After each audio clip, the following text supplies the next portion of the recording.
नमस्कार, आप सभी का महोबा न्यूज में स्वागत है। एक बार फिर मैं आपके साथ सुमित तिवारी। आज हमारे साथ इस खास मुलाकात में डॉक्टर योगेंद्र सिंह मौजूद हैं। जिले में स्वास्थ्य सेवाओं के लिए हमेशा तत्पर रहने वाले योगेंद्र सिंह आज हमारे साथ हमारे स्टूडियो में हैं।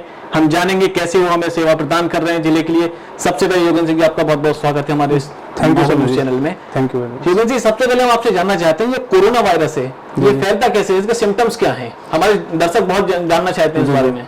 सुमित जी, इसके कोरोना वायरस के फैलने के दो ही रास्ते हैं। एक तो सीधा कोई अगर व्यक्ति सामने वाला खांसता है, छींकता है या बात करता है तो उसके साथ साथ पानी की छोटी छोटी बूंदें, जिसको हम लोग ड्रॉपलेट कहते हैं, उनके माध्यम से वो अगर वो सामने वाले व्यक्ति के श्वसन मार्ग में या मुंह के रास्ते से जा करके इन्फेक्ट कर सकती हैं। तो पहला तो रास्ता होगा कि सीधे छींकने, खांसने या बात करने से फैल सकता है। दूसरा तरीका होता है फोमाइड का। फोमाइड मतलब कहीं पे वायरस है, उसको हमने टच किया हाथों से और उस हाथ को हम अपने नाक, मुंह या आंख में लगाते हैं तो उसके द्वारा फैल सकता है। अच्छा गोविंद जी, ये जानना चाहेंगे जैसे इसके बचाव के लिए लोग किन मूल चीजों का ध्यान देना चाहिए? बचाव के लिए ऐसे दो रास्ते हमने बताया फैलने के। तो बचाव के लिए पहले रास्ते से बचाव के लिए हमें क्या करना पड़ेगा? हम कहीं भी जाएं तो मास्क लगाएं। अगर आम जनता है, आम जनता के लिए तो कपड़े वाला मास्क यूज कर सकती है, उसको मास्क लगाए। बाहर जाए, सामने वाले जिस व्यक्ति से बात कर रही है उन्हें भी बोले कि वो भी मास्क लगाएं अगर नहीं लगाए हुए हैं। इसके साथ साथ कम से कम 1 मीटर की दूरी बना करके रखें उनसे, सोशल डिस्टेंसिंग। और दूसरा तरीका जो हो गया फोमाइड वाला, हाथ से फैलने वाला, उसके लिए यही है कि बाहर कहीं जाएं तो कोई भी इन्फेक्टेड चीज या मतलब कोई भी चीज को छूने से बचें। अगर छू लेते हैं तो उसके बाद हाथों को धोएं या सैनिटाइज करें, साबुन से धोएं और ये तो सैनिटाइजर से सैनिटाइज करें। और जब तक अगर किसी कारणवश धोए या सैनिटाइज नहीं कर पा रहे हैं तब तक अपने हाथों को नाक या मुंह में बिल्कुल भी ना लगाएं।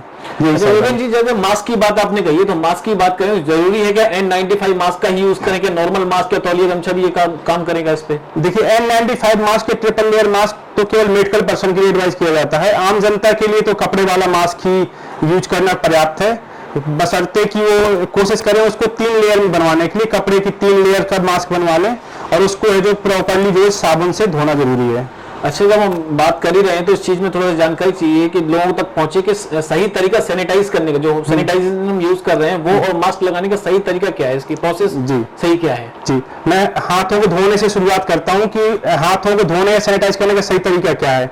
इसके लिए एक सीधा सिंपल सा फार्मूला हम लोगों ने बना रखा है, वो है सुमन के, SUMAN के, ताकि हमें उसके हाथ धोने के सारे स्टेप्स याद रहें। इसमें क्या होता है, साबुन से अगर हम धो रहे हैं तो कम से कम 40 सेकंड तक झाग को हाथों में रखें और सैनिटाइजर से वॉश कर रहे हैं तो कम से कम 20 सेकंड तक यूज करें। और इसको 40 सेकंड तक इसके स्टेप्स क्या होते हैं? एज फॉर सामने, पहले हमें सामने से उसको धोना है अंगुलियों के बीच में ध्यान रखते हुए। फिर यू से उल्टा, उल्टा में हमें पीछे से दोनों साइड में और इनके बीच में रखना है। SUM, M से मुट्ठी, मुट्ठी बांध करके दोनों मुट्ठियों में, ताकि ये वाले पोर्शन रहते हैं इनको अच्छे से हम वॉश कर सकें, विषाणु मुक्त कर सकें। और SUMA, A से अंगूठा, अंगूठे को हमें दोनों साइड के इस तरीके से क्लीन करना है, सैनिटाइज करना है। और फिर N से नेल्स, दोनों हाथों के नेल्स को प्रॉपरली करना है। और के लास्ट में के से कलाई, कलाई का इस्तेमाल करते हुए साबुन और सैनिटाइज, दोनों से यही रास्ता है। मतलब सैनिटाइज करें तो भी यही सारे 6 स्टेप्स हमें फॉलो करने चाहिए। निश्चित तौर पर लोग इस तरीके से अमल करेंगे। सैनिटाइजर हमारे पास रखा है तो अपने दर्शकों को दिखाना चाहेंगे एक बार किस तरीके से सैनिटाइज किया जाएगा। जी जी, तो आप थोड़ा सा मुझे पर्याप्त मात्रा में बताएं, पर्याप्त मात्रा में किस तरीके से।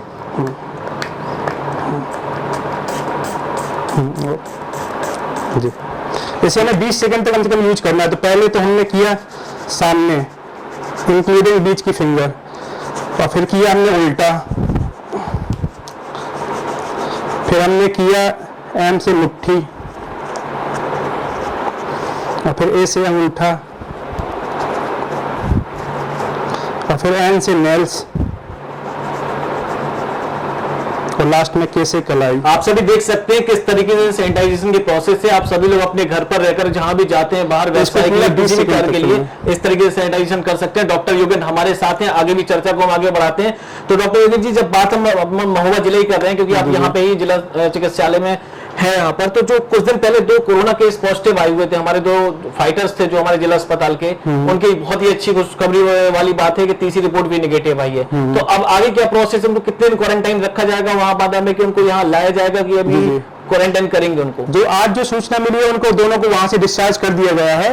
वो लोग शाम तक जब महोबा आ जाएंगे फिर उसके बाद आगे की गाइडलाइन के अनुसार उन्हें 14 दिन होम क्वारंटाइन रखना पड़ेगा। फैमिली के साथ में वो भी होम क्वारंटाइन फैमिली के साथ में, लेकिन उनको एक अलग कमरे में रहना पड़ेगा। होम क्वारंटाइन के कुछ रूल्स होते हैं कि एक अलग कमरे में रखना, उनको अपने बिस्तर, कपड़े, तौलिया, सामान इनका अलग इस्तेमाल करना है और बाकी घर वालों से अलग रहना है। बाकी घर वालों से अलग 14 दिन क्वारंटाइन रहना पड़ेगा। जी जी ठीक है। तो तमाम बातचीत को आगे बढ़ाते हुए एक चीज और जानेंगे इसमें कि इसमें जो कोरोना के डेथ रेट है कितना परसेंटेज है और किस तरीके से लोगों को इससे बचाव करने की कोशिश करनी चाहिए कि मतलब हमारे जिले में जिस तरीके से आप जानते हैं कि रोजाना कुछ मार्केट भी खुलने लगे हैं, धीरे धीरे व्यवसाय में लोग आगे बढ़ रहे हैं, तो लोगों को किन किन चीजों का महत्वपूर्ण ध्यान देना चाहिए, किन किन चीजों में? मैंने हाथ सैनिटाइज करने का तरीका तो बता ही दिया था। इसके अलावा बताऊंगा कि मास्क प्रॉपर तरीके से इस्तेमाल जरूर करें। मतलब मास्क लगाते समय उसको प्रॉपर नाक और मुंह को कवर होना चाहिए, गर्दन में या माथे में लगाने का कोई मतलब नहीं है, और सामने वाले व्यक्ति को भी लगाने को बोलें। इसके अलावा जो डेथ रेट वाली बात थी, तो इसमें अगर हम साधारण भाषा में समझाना चाहें तो मान लीजिए 100 मरीज हैं कोरोना वायरस के पॉजिटिव मरीज, उनमें से ये मान लीजिए लगभग 80 लोगों को कोई सिम्टम्स ही नहीं आते, कोई लक्षण ही नहीं आते, मतलब ना उनको बुखार होगा, ना खांसी होगी, ना सांस लेने में तकलीफ होगी।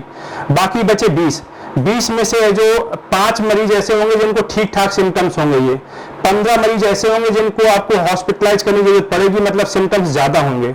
उन 15 में से 5 लोग ऐसे होंगे जिनको जो आईसीयू या वेंटिलेटर की जरूरत पड़ेगी। उनमें से लगभग 2 से 3 लोग की मृत्यु होने की संभावना रहती है। मृत्यु होने की संभावना जनरली उन्हीं लोगों में ज्यादा रहेगी जिनमें पहले से कोई कोमॉर्बिड बीमारियां हों, पहले से जो हार्ट के पेशेंट हैं, डायबिटिक हैं, हाइपरटेंशन है, किडनी की बीमारी है, इस तरह के लोग रहेंगे। जी जी। अच्छा, जहां तक बात करी जाए, कुछ दिनों को जब से वो केस पॉजिटिव आए थे तो जिला अस्पताल को बंद कर दिया गया था। जी जी। कल से पुनः इमरजेंसी सेंटर खोल दिए हैं, तो क्या सुविधाएं लोगों को मिल रही है? क्योंकि आप तो जिला अस्पताल में हैं, तो हम अपने दर्शकों को बताना चाहते हैं कि जिला अस्पताल में क्या इमरजेंसी वार्ड खुल गया है, अगर खुला है तो क्या क्या उनको सुविधाएं मिलेंगी वहां पर? अभी कल शाम से इमरजेंसी की सुविधाएं चालू कर दी गई जिला अस्पताल में, लेकिन स्टाफ जो है वो दूसरी जगह का इस्तेमाल किया जा रहा है क्योंकि यहाँ का स्टाफ ज्यादातर क्वारंटाइन पे है।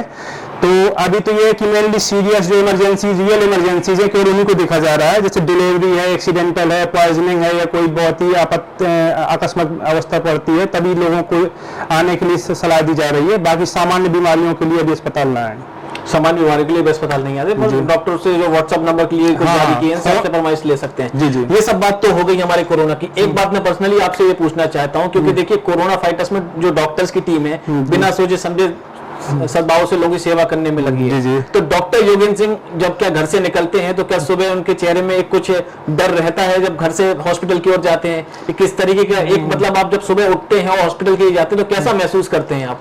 ये थोड़ा सा तनाव इस चीज का रहता है कि खुदा ना खास्ता कभी हम लोग अगर इन्फेक्ट हो गए, पहले तो पूरी सावधानी बरतनी होती है, लेकिन ये ध्यान देना होता है कि अगर हम हो गए तो हमसे पता नहीं फिर कितने मरीजों को, घर वालों को, उनको फैलेगा, वो समाज के लिए ज्यादा खतरनाक होगा।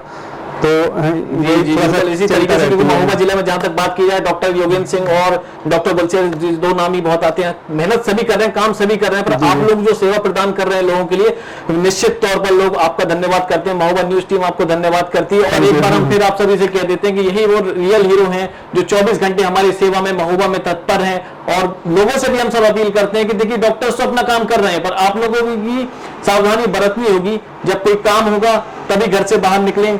हॉस्पिटल महोबा में खुल चुके हैं, इमरजेंसी सेवा खुल चुकी है। आप सभी लोग अपने घर में लॉकडाउन का पालन करें। सरकार, जिला प्रशासन आपकी सेवा के लिए, आपके जो भी जरूरतमंद चीजें हैं उसके लिए तत्पर है। फिर एक बार हम पुनः आप सभी को धन्यवाद करते हैं। आज हमारे स्पेशल रिपोर्ट में डॉक्टर योगेंद्र सिंह थे। फिर अगली खबर में कोई होगा हमारे साथ स्पेशल कहानी के लिए। जब तक आप सभी लोग घर पर लॉकडाउन रहें और स्वच्छता का ध्यान रखें।